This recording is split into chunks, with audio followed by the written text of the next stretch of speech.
Welcome to the Arsenal show. We are live and it's the Leicester versus Arsenal match preview. Team news is out.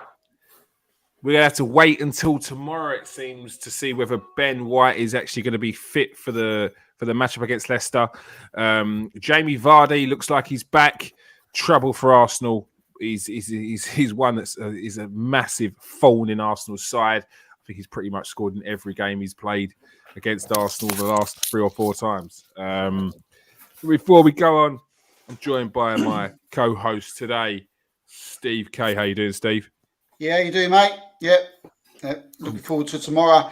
We're getting this little feeling now. Each time we do a different show, there seems to be a bit more sort of a happiness going on. There seems to be that little bit more buzz talking about Arsenal these days. So, yeah, looking forward to it.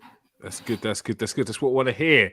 And Jerome, how are you feeling about tomorrow's game? Yeah, much more optimistic than the last few weeks, definitely. So, I mean, if you can't feel optimistic after our last league performance, then you're never really going to feel that, super positive. So it's I think probably like most Arsenal fans going into the game, feeling pretty good. And of course the 2-0 victory against Leeds. Sorry. Yeah, of course. Yeah, that helps as well. Obviously a bit of a different, few different players, but still all good news. Definitely. All right. So, as I said, Ben White looks like it's going to be a last minute on a fitness test to see whether he's got either a stomach bug. Kieran Tierney is progressing well in training, but they will have to see today if he's ready for tomorrow's game.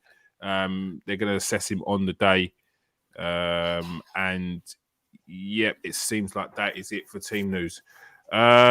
So, how do Arsenal play this? Do they stick with the same team starting lineup as previously, Steve? How would you play? Give us your predicted lineup. Predicted lineup, yeah. Firstly, I wouldn't change a thing.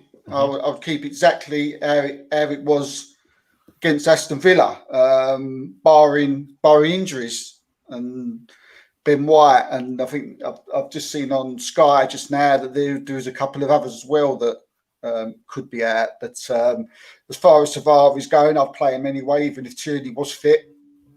I like him, and it's like I said before, you play well, you do your job, you come in, you stay in. And so I would play Tavares with Tierney's fit or not. So I would be playing him. If White's fit, then it's White, Gabriel, and obviously Tommy Ayew. Then you've got Partey and Lokonga. I think Odegaard, I think he's still struggling from what I know of. So I would be, you'd stick Emil Smith-Rowe up in there. And then up front, I would play Lacazette, Aubameyang and Saka. And I wouldn't play Pepe because I think he needs, I don't know, I think his games are running out. Sadly. All right. So you're sticking with the 2 up top because it gives you that different level of energy on the press. What is it? What's the reason you're keeping the 2 up top? Well, because Lacazette's been, he played against Villa. When he come on the sub, the game before that, he did well. He was excellent against Aston Villa. They rested him against Leeds. He came on as a sub against Leeds, and he looked like he was on it again. So for me, he plays against Leicester. Aubameyang it just seemed that he just likes playing with Lacazette. So yeah, look, let's put Aubameyang out on the left. I know people keep saying to me, well, he don't play on the left. He's not someone who is out on the left. Well, he scored 35, 40 goals a season nearly for Arsenal on the left. So I don't understand this Aubameyang can't play out on the left thing. He's played out on the left since he came to the club. So, and he's got golden boots. So I don't really understand that. So yeah, I'd play Aubameyang on the left, Lacazette in the middle, and little Chile on the right. All right. Jerome, What would your predicted lineup be? I can't see how he can make any changes from the Villa game. Mm-hmm.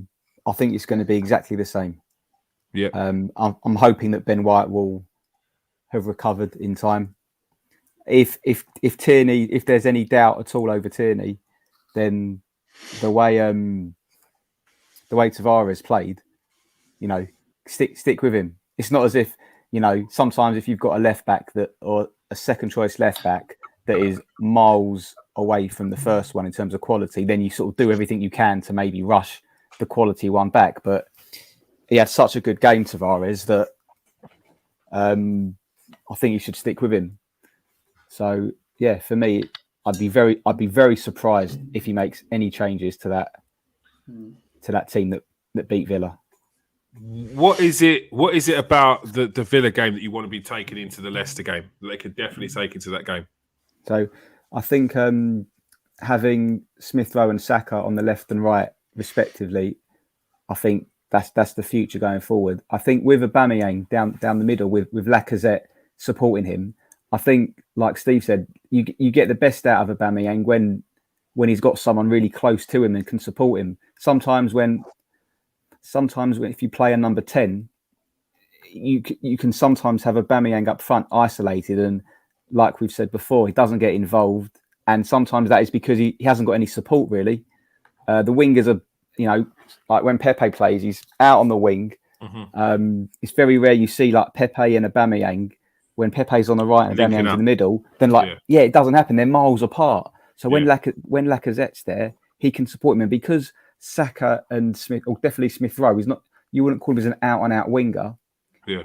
But he's still comfortable wide, but even more so perhaps coming inside. So you're really supporting the Aubameyang. So I think that's sort of the blueprint for going forward for this season. So hopefully he sticks to that. Yeah, Smith Rowe definitely looks more comfortable when he's playing in that position. We said a few shows back, about 3-4 weeks back, we said about Smith Rowe, or whether it's Odegaard, but it's one of the two, that they need to get involved more. And ever since they've changed that formation a little bit, since our Lacazette came into the side, it's exactly what's happened. Emil Smith Rowe seems to have that bit more to his game now, seems to be getting on the ball more now. He's now getting in the box more now. He's scoring goals more now. He's creating more. Just keep the same team. Yeah. Yeah. So, Steve, if Ben White can't start, who are you bringing in to take his spot in centre back? I think after the Leeds performance, I think it's got to be Holding. I mean, but before I would have said Mari, but I thought Holding had a fantastic performance against Leeds. He was very confident. He seemed to be, fitted in there nicely. He looked like he had a lot of confidence. He was bringing the ball forward, which was quite surprising. But at the same time, it was very refreshing to see. Mm-hmm.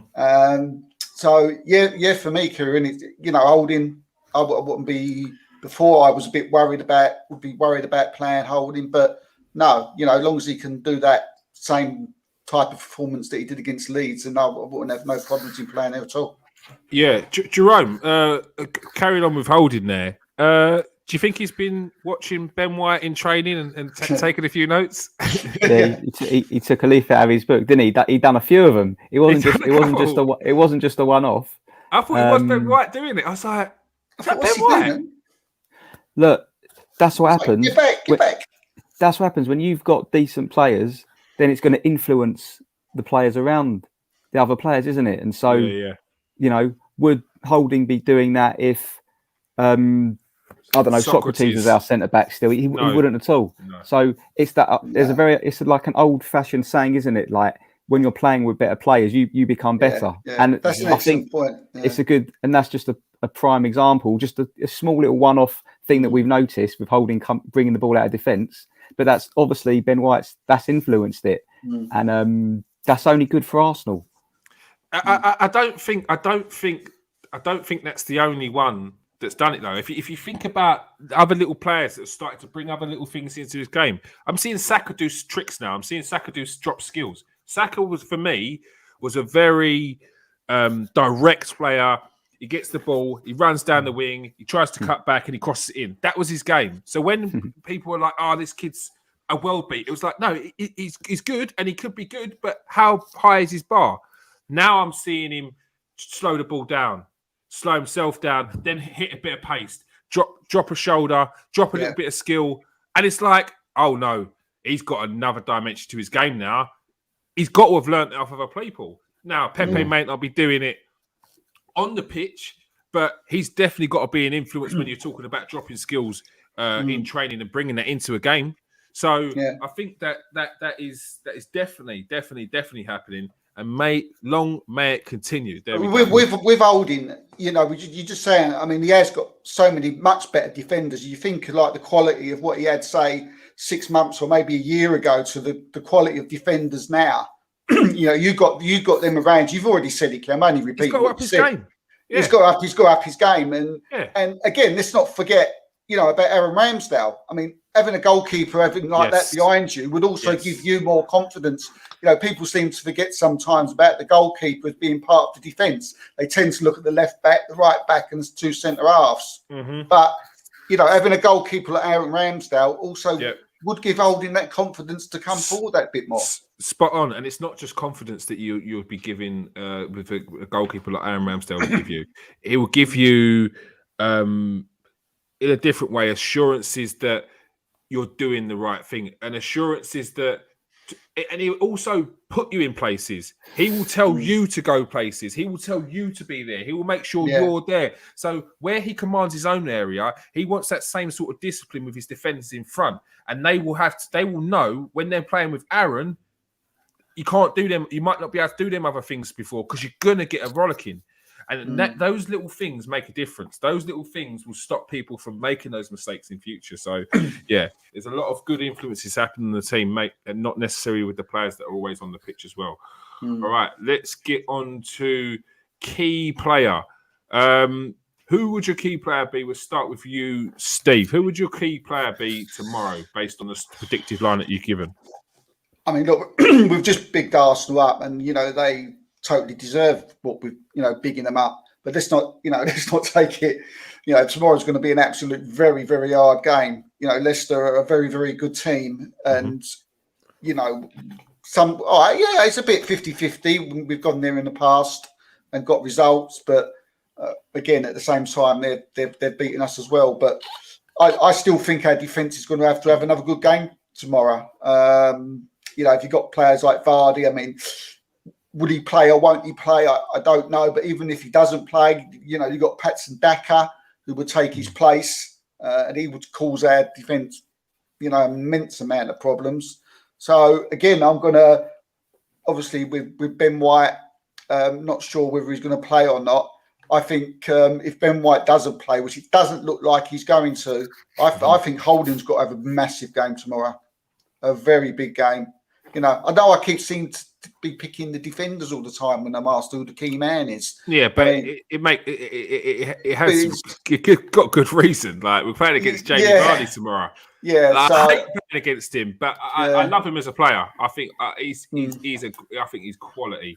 Them non-league players are just they've got a different kind of walk. They've got a different kind of swag, and he has that in abundance. In abundance. Yeah. So for me, I'm going to go for Rob Holding. Okay, cool. Jerome, who have you got as your key player for tomorrow? Well, I think we've only scored one goal away from home so far this season. So for me, based on the last couple of performances, I'm going to go for Lacazette. I think he'll play, and I think if he does, it's a brilliant test to see if we can line up this sort of way away from home in a hard game with a couple of strikers on the pitch, and Lacazette linking the play, getting involved, supporting Aubameyang. Hopefully that'll mean that we can score a couple of goals tomorrow, and hopefully that'll be enough to win the game. So hopefully, Mr. Lacazette. All right. Give us your score prediction, Steve. Well, after all that, I'm going to go for the draw. I'm going to go for a 1-1. It's a tough place to go. It is tough. Yeah. I mean, if I take a 1-1 now, if someone was to offer me it and put it in my pocket and then go on till next week, if it was offered. So yeah, but I think both teams are on full. Both teams are so close together. I mean, they've both sort of got the same points. They've both won 4 games. They've both drew 2 games. They've both lost 3 games. It's going to be very, very tight. I think they score more goals than us, but we've got a better defence than them, record than them. Mm-hmm. So I think putting all that together, looking at the 2 teams, I'm going to go for a 1-1 draw, and I'd be happy with it. All right. So Steve's gone for a 1-1 draw. The last 4 head-to-heads, 1-1, and that was Arsenal at home against Leicester. There was a 2-0 win in the League Cup away. There was a 1-0 loss at home in the Premier League, and the last game was a 3-1 victory to Arsenal in the Premier League. So Steve's gone for a 1-1 draw. Jerome, what have you gone for? Oh, yeah, I've gone for 2-1 Arsenal. I think I remember last season we played them away, and like you said, we won 3-1. I think we went with, El Neni played, Willian played. We didn't play, I think, the strongest lineup, but we managed to get a good result. But yeah, there's quite a good feeling, I think, at the moment in the Arsenal camp, and hopefully that continues. There's some very hard games coming up. Obviously, this is one of them. But if we've got any ambition to really challenge for those Champions League places, I think they're gonna have to get 3 points on Saturday, and hopefully they'll be able to do it. And what's your expectations on the final finish for this season? Has it changed based on the way you've seen us play and how we can play, or is it still the same as what it was at the start of the season? Yeah, I don't think the expectations changed, but there's just a bit more hope maybe that we can finish higher than what maybe initially we thought. Obviously, after the first few games, it was all doom and gloom. Yeah. But the last recent games, you can see a bit of light at the end of the tunnel. But no, if we can finish sort of top 6, I'll be quite happy with that. All right. And Steve, has your expectations changed, or is it the same as it was? Pretty much the same. I mean,